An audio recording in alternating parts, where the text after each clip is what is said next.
Welcome back, everyone. All right, let's just dive right into today's explainer. Today, we're going to impartially unpack a highly structured, honestly rather unique political manifesto that surfaced, and it outlines a very specific, radical vision for society.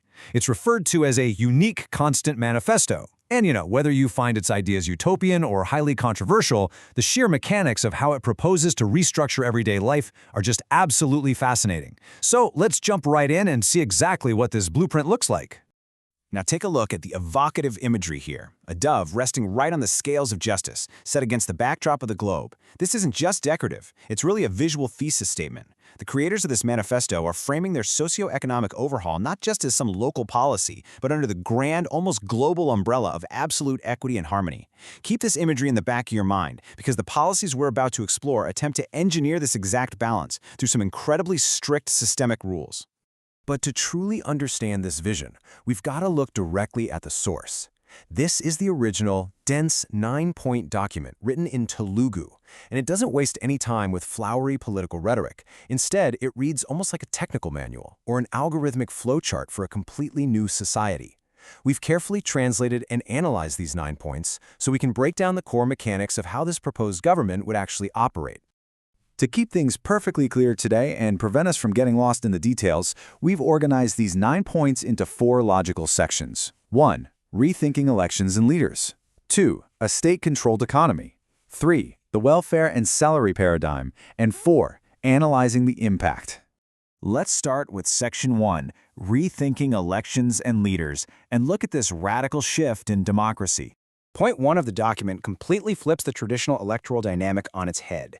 It actually introduces a direct financial transaction tied to voting, depositing exactly 500 rupees directly into the bank accounts of voters who simply show up and utilize their vote.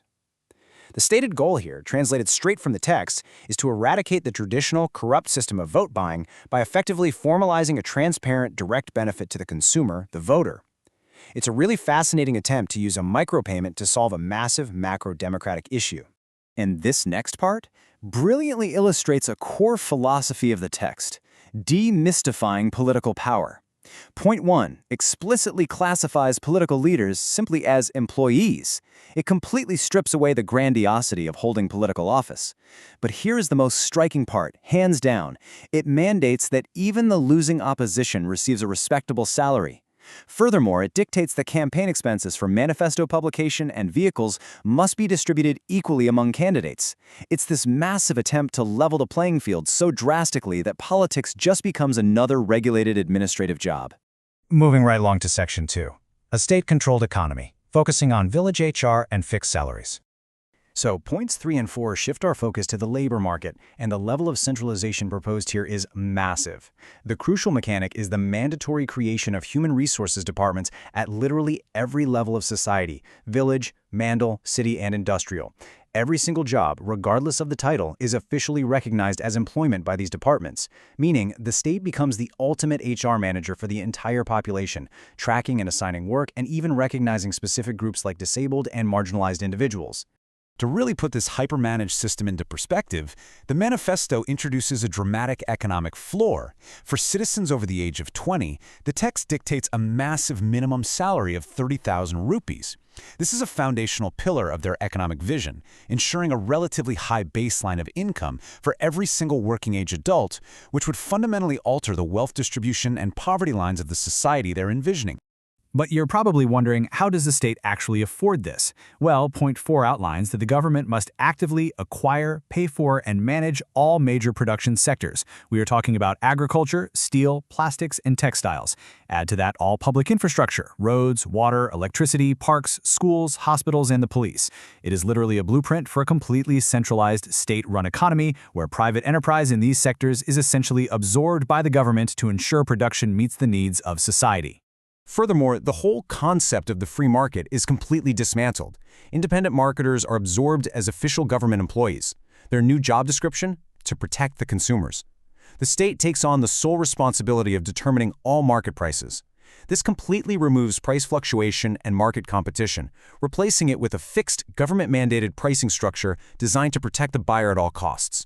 That brings us to Section 3, the welfare and salary paradigm, and what we can call the binary rule.